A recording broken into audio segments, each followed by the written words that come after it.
Good evening, ladies and gentlemen. It is 5:40 on Sunday night. Welcome to another episode of the Two Scotch Funk Worldwide Lounge. It is a beautiful Sunday night. Had a great day, had a great weekend, and I have currently a screaming headache, so this is going to be a short one.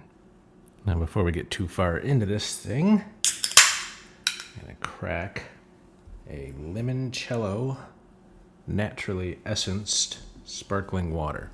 I gotta tell you the brand because they're not paying me to say it yet. We'll get there though. I used to drink the passion fruit essenced sparkling water because I don't want my water to be just flavored. I want it to have the full essence. So there we go. And it's delicious. It's got a little bit of a vanilla flavor to it too. It's really good. So something is different. Something's changed.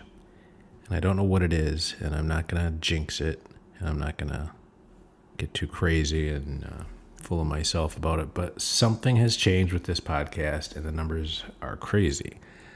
And I wonder if it's because maybe we're not talking about recovery and addiction and all the other stuff that's heavy. We've switched to a much lighter topic called grief. So I can see that as an easy transition. I honestly don't know what it is, but I'm thankful for it. Thankful for all of you folks that listen. You may have noticed that we turned on the commercials, and I'm going to work on refining those as best I can. Get rid of the political bullshit and all the other stuff that I can. But what that does is helps offset the cost of this pursuit, because it is expensive. It's $20 a month for the hosting platform, $28 for the new and exciting platform that I just bought to do remote call-in so we can have guests. Isn't that exciting? Not just listen to me, but you get to listen to important people that have great ideas and things to share. So that's another expense. So $50 a month. Yeah, it's not a fortune, but it's expensive. And if this can help defray it, I'd appreciate your help with that. So by just listening to the commercials, that helps a bunch. One of the things I'm famous for is finding something that really works well and is easy to replicate, easy to continue, watch the success and build on that. And then once it's really refined and perfected, I quit doing it that way and find a completely different way. And I mess it up every time. So I'm going to mess it up tonight. And we're not going to talk about grief or recovery. None of that stuff. Not one bit.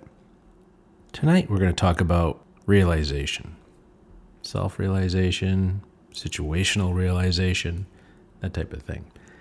And again, with the screaming headache and the headphones tightly snugged up against my bowling ball-sized head, this won't be long, but I am narrowing life down to two types of situations. One that I can control, one that I cannot control. There's realization on both sides. I just realized that I have to separate these things in my mind. Otherwise, I set myself up for failure. Example, I was supposed to move into my new house in May. It is damn near September. Not there yet. We're getting closer all the time now. Of course, we're getting closer. The only way to get further would be to bulldoze the son of a bitch and start over. But we're not going to do that. We're going to finish. Flooring's in, cabinets are in, appliances will be in next week, tile. I can't control it. This is a situation I have zero control over. I can influence it maybe a little bit by being a giant a-hole, but that's not who I am. I don't like it. As a project manager, you really want things just to go as planned, and I didn't have much control over this one. So next one, I will be more involved. But I can't control it. It's frustrating as hell. The summer was lost, basically, because of it. And I did spend some time in self-pity, eating far too much sugar as my compensation mechanism. But it's a realized flaw. It's a realized characteristic of my own bad wiring. I think that's somewhere where the alcoholism came from, even though we're not talking about that sugar fix. I love sugar. I would be the world's fattest hummingbird by millions of percentages if I could, but I can't. Bad for you. Sugar is bad for you. It's a nice treat. Unfortunately, It's not the kind of treat where I can just have one and say, that'll be fine for this week. Nope. So what I have to do is look in the mirror and ask myself, and I have to do it out loud, otherwise it doesn't sink into my thick skull. I have to ask myself, how pissed off am I going to be about that house today?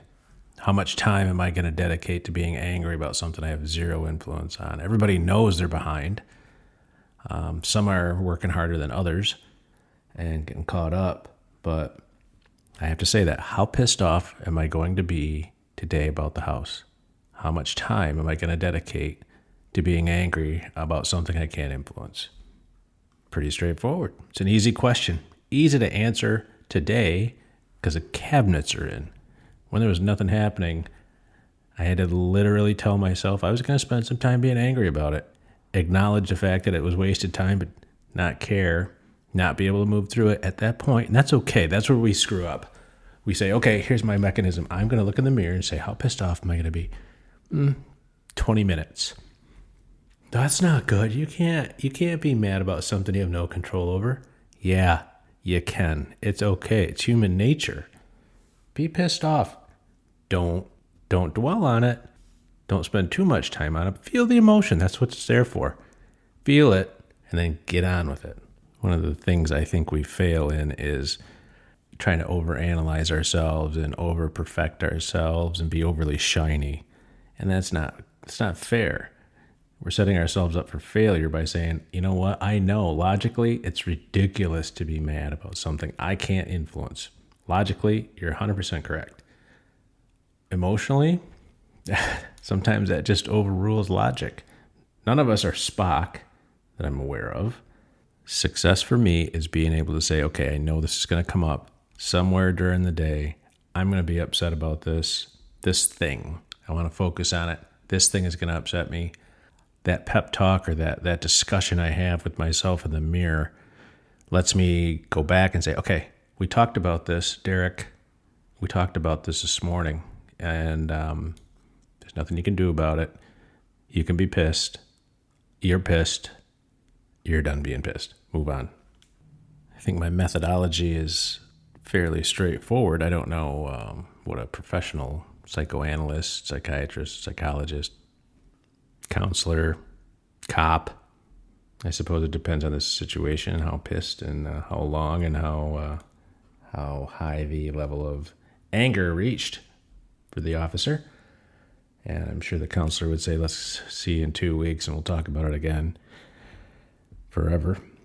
What my simplistic method allows me to do is have the discussion, realize we already talked about this.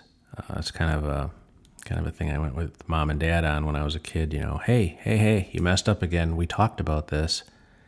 I'm using the mom and dad method on myself. Hey, we talked about this.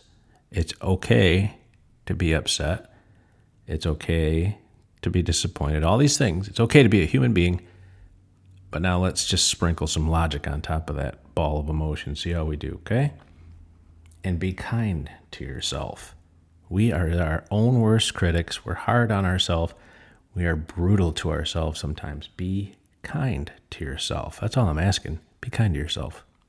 Remember in the beginning when I said I had a headache and this was going to be a really short one? We haven't even touched the other half of this thing yet, which is realization of the situations you do have influence over and how to affect those and how to conduct yourself in there. So I am going to wrap this up for tonight.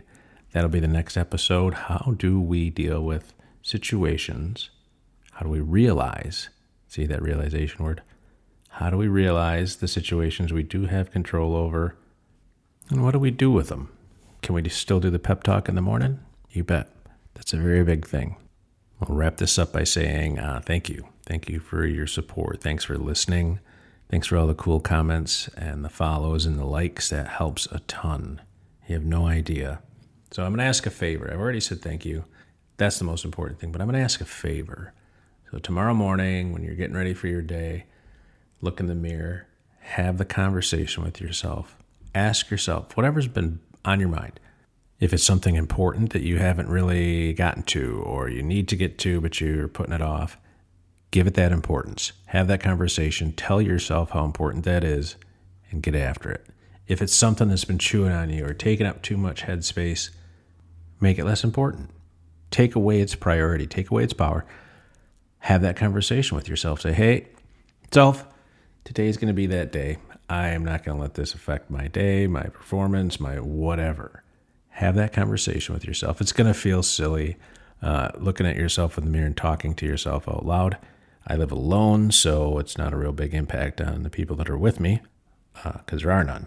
You may have family that's like, why is Dad talking to himself in the bathroom? And you can say it's a new thing. Don't worry about it, kids. He's not losing it. Not just yet, but you better do your homework or he will. No, I'm just kidding. Please, please, please do not say that and definitely don't mean it. Have the conversation. Give it a start. Practice makes perfect, and it makes it easier too. And maybe it'll work. And what I'd like to have you do, it is, August 25th? Maybe in a couple weeks, 2 Sundays from now, let's talk about it again. Because that'll give us a chance to talk about the other topic, the situations we can control, and our influence in those, how we talk to ourselves about that. But in 2 weeks, let's reconvene on this topic and say, here's what I found after practicing for 2 weeks. Derek, it was a horrible idea. My family thinks I'm nuts. Or, hey, that really actually did do some good. Thank you for that. So let's figure it out together. We'll do it. All right, that's enough. Have a great rest of your Sunday. Have a great start to your week. And I look forward to hearing from you also. Thanks again. Have a great night.